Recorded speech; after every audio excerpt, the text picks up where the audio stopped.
قرآن مجید میں جب بھی اللہ تعالیٰ فرماتا ہے اتقوا اللہ، اس کا مطلب ہے کہ اللہ کے ساتھ تعلق کو قائم کرے، اللہ کے بارے میں شعور پیدا کرے، اس کے عذاب سے ڈرے اور اس کی رحمت کی امید رکھے۔ یہ سب تقوی کے مفہوم کا حصہ ہے۔ جب اسلام کے آغاز میں حضرت بلال کو اذیت دی جا رہی تھی، انہیں گرم پتھروں پر رکھا جا رہا تھا اور انہیں تکلیف دی جا رہی تھی، تو وہ مسلسل احد احد دوہرا رہے تھے۔ یقیناً ہم نے اس کے بارے میں سنا ہوگا۔ اس وقت انہیں معلوم نہیں تھا کہ مستقبل کیا لے کر آئے گا، لیکن انہیں اللہ کی رحمت پر یقین تھا۔ وہ نہیں جانتے تھے کہ وہ دن بھی آئے گا جب انہیں اسی مسجد، اسی کعبہ کے پاس اذان دینے کا اعزاز ملے گا جس کے آس پاس انہیں تکلیف دی جا رہی تھی۔ اسلام کے آغاز میں اس وقت جب وہ تکلیف برداشت کر رہے تھے، انہوں نے ہمت نہیں ہاری۔ وہ یہ جانتے تھے کہ اللہ کا ایک بہتر منصوبہ ہے۔ جب فتح آئی تو وہ آپ کی توقع سے زیادہ میٹھی اور عظیم تھی۔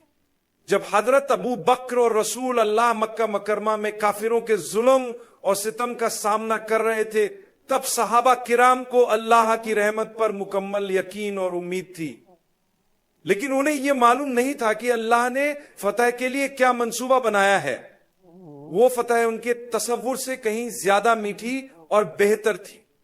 جب حضرت موسیٰ کو فرعون کا سامنا کرنا پڑا، تب بھی انہیں یہ معلوم نہیں تھا کہ فتح کس شکل میں آئے گی یا کب آئے گی، لیکن وہ جانتے تھے کہ اللہ نے ان سے آخر فتح کا وعدہ کیا ہے۔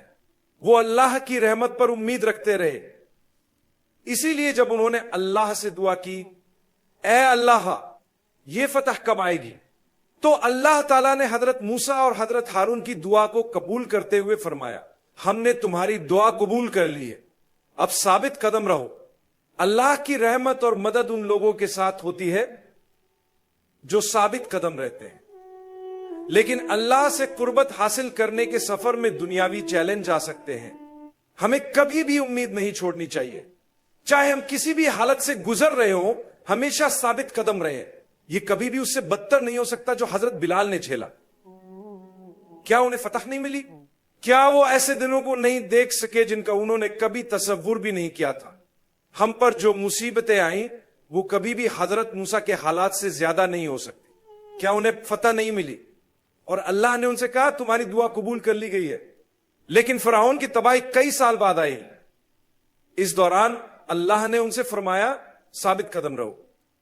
دنیا میں جو مشکلیں آپ کے سامنے آتی ہیں وہ آپ کو اللہ کے قریب لے جانی چاہیے، نہ کہ آپ کو اللہ سے دور کرے۔ چاہے یہ مالی مسائل ہوں، کام کی جگہ کی پریشانیاں ہوں، صحت کے مسائل ہوں یا خاندان کے معاملات ہوں، ان میں کبھی بھی اللہ کی رحمت سے مایوس نہ ہوں۔ اللہ تعالیٰ نے ہمیں سکھایا ہے کہ جو لوگ اللہ کے قریب ہیں وہ زندگی میں بڑی بڑی آزمائشوں سے گزرتے ہیں۔ اللہ نے ان سے فرمایا فکر نہ کرو، ہم سب جانتے ہیں، تم صرف ثابت قدم رہو، باقی کا ہم خیال رکھیں گے۔ جب صحیح وقت آئے گا تو آپ کو ایسی کامیابی ملے گی جس کا آپ نے کبھی سوچا بھی نہیں ہوگا۔ کئی بار ہم ان چیزوں کو منفی سمجھتے ہیں جو ہمارے ساتھ پیش آتی ہیں، حالانکہ وہی چیزیں ہماری زندگی کی سب سے مثبت تبدیلیوں کا سبب بن جاتی ہیں۔ کسی بھی مسئلے کو دیکھیں جو کسی مومن کی زندگی میں پیش آیا ہو، آپ اس میں چھپے موتی اور بھلائی کو پائیں گے۔ وقت کے ساتھ اگر آپ ثابت قدم رہیں تو آپ روشنی دیکھیں گے۔ اللہ تعالیٰ نے حضرت موسیٰ سے کہا ان لوگوں کے راستے پر نہ چلے جو نہیں جانتے، ان کا راستہ نہ اپنائیں، وہ سرکشی اور غصے کا راستہ اپناتے ہیں اور اللہ سے سوال کرنا شروع کر دیتے ہیں۔ ثابت قدم رہیں۔ آپ پہلے شخص نہیں ہیں جنہیں یہ مسئلے درپیش ہیں۔ اربوں لوگ پہلے ان سے گزر چکے ہیں، بلکہ ان سے بھی بدتر حالات کا سامنا کر چکے ہیں، لیکن فرق یہ ہے کہ وہ ثابت قدم رہے، انہوں نے کبھی امید نہیں چھوڑی۔ وہ امید کے ساتھ دنیا سے رخصت ہوئے اور آخر میں انہیں جنت کی وہ کامیابی ملی جو دنیا کی ہر مشکل اور پریشانی سے زیادہ میٹھی اور عظیم تھی۔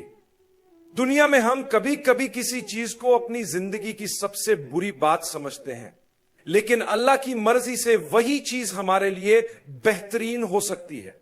مثال کے طور پر موت، اگر ہم کسی بیماری، مسئلے یا تکلیف کی وجہ سے مر جائیں تو یہ دنیاوی لحاظ سے ایک افسوسناک بات لگتی ہے، لیکن آخرت کے لحاظ سے یہ جنت میں جانے کا ذریعہ بن سکتی ہے۔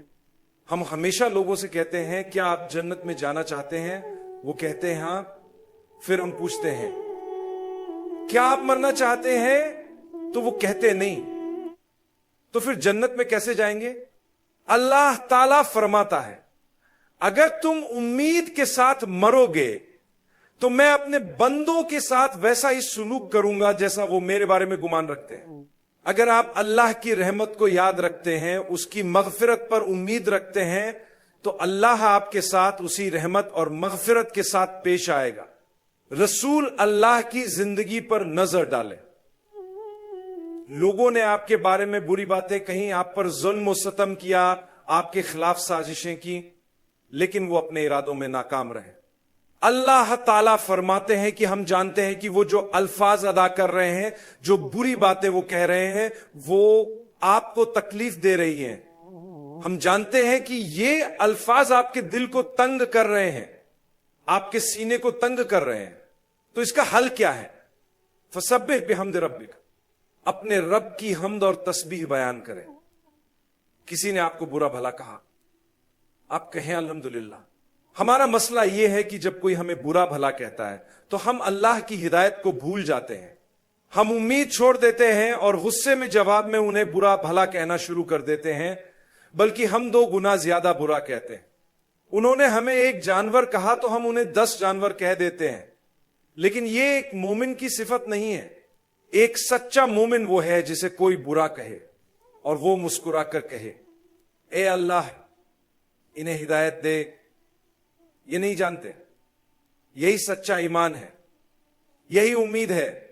آپ اپنے چہرے پر مسکراہٹ کے ساتھ زندگی گزارے، غصہ مت کریں، کیونکہ غصہ آپ کو برباد کر دے گا، یہ آپ کی صحت کو خراب کرے گا اور آپ کے رشتوں کو متاثر کرے گا۔